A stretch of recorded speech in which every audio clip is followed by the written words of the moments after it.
everyone, this is Isaac here, and Disney Star Wars is kind of a mess. Looking past the dumpster fire that is the sequel trilogy, they've also decided to make more projects that explore other aspects of the story.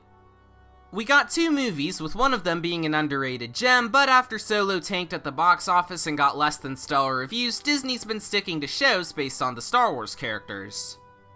And in doing so, they've yielded some mixed results. Don't get me wrong, the first 2 seasons of The Mandalorian were pretty good, and while I haven't seen Andor yet, I've heard great things about it. It's just too bad that the other 2 shows we got were painfully mediocre. And this brings us to the latest addition to the Disney Plus Star Wars universe, Ahsoka. Ever since her introduction in the Clone Wars series, Ahsoka Tano has become one of the most popular characters in the Star Wars franchise. And for good reason too, given her worthwhile development as Anakin Skywalker's apprentice, where she grows into a powerful Jedi, all while having a complex and interesting arc of her own. See, Lucasfilm? This is how you write a strong female character. Not with this Mary Sue, Rey Palpatine bullcrap, but instead by giving us a character with actual shortcomings in character development. So given Ahsoka's popularity among Star Wars fans, and given how she sorta recently had her live-action debut in the 2nd season of The Mandalorian, it was only a matter of time before she'd get her own show. And now that it's on Disney Plus, I can say that it's not the best piece of Star Wars media out there, but it's a godsend compared to some of the other recent Star Wars-related stuff we've been getting as of late. It takes place after the fall of the Galactic Empire and sometime between her appearances in The Mandalorian and the Book of Boba Fett, where Jedi Knight Ahsoka Tano has to investigate an emerging threat to a vulnerable galaxy, all while searching for her former comrade Ezra Bridger and training her Padawan Sabine Wren. To me, one of the show's biggest problems that holds it back from some of the better Star Wars projects would be how the writing was executed. Don't get me wrong, it has some great ideas, and it's surprisingly well paced to where it justifies being a show instead of something that could have been condensed into a 2-hour movie, but how it goes about presenting its ideas could have been better. Case in point, the 2 main characters, Ahsoka Tano and Sabine Wren. Their actresses do a good job with the materials they've been given, and Sabine is really hot by the way, but how they were written didn't fully explore their potential and made them feel pretty boring for a good amount of the show. Although, contrary to what some whiny anti-woke trolls on Twitter would have you believe, I do not think Sabine is a Mary Sue. I do kinda wish we got to see more development with her coming to terms with her force powers, but she still does need a fair amount of training for most of the show, and she does get her ass handed to her in some of the fights, not to mention all the moronic decisions she makes. So while she wasn't the most well-written character out there, I still think it's extremely ludicrous to call her a Mary Sue, especially compared to the other Star Wars character who's much more deserving of that label.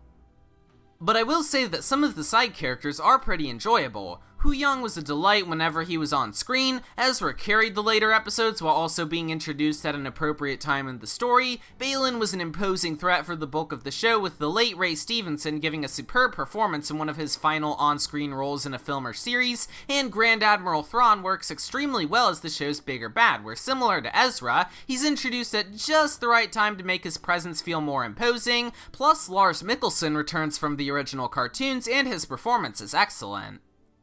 Speaking of characters introduced towards the middle of the show, I guess I should also bring up Anakin, since this is the 2nd time he made an appearance in a Star Wars show. Surprisingly enough, his cameo didn't feel like it was purely for fan service, and it was nice to see Hayden Christensen again now that the fans have started to warm up to him a bit more, but I wish the same could be said to some of the other actors who fell victim to the dark side of the Star Wars fandom.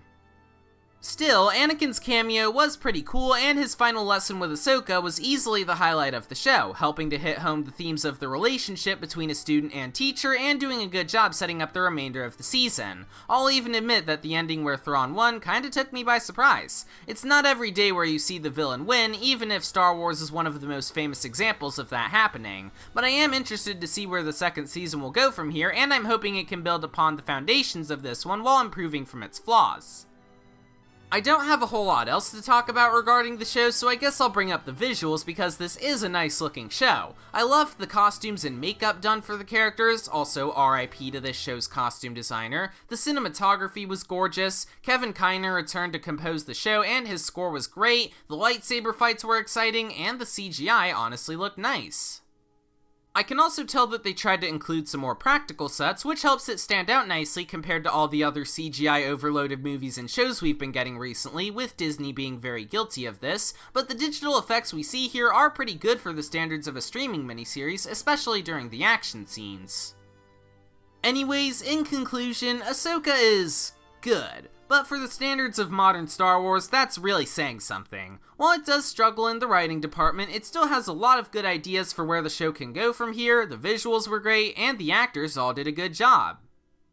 If you're a fan of the Rebels and Clone Wars cartoons, I'd recommend giving this show a watch. I doubt it'll win back any fans who were previously let down by Disney's other Star Wars projects, but for what it's worth, it's a good show, and one that I'll give a 7.5 out of 10. Hopefully Season 2 can also be good, and I am curious to see how the 2 upcoming Star Wars shows will be, especially Skeleton Crew, which will be the first major project from visionary filmmaker Jon Watts outside of his MCU Spider-Man trilogy.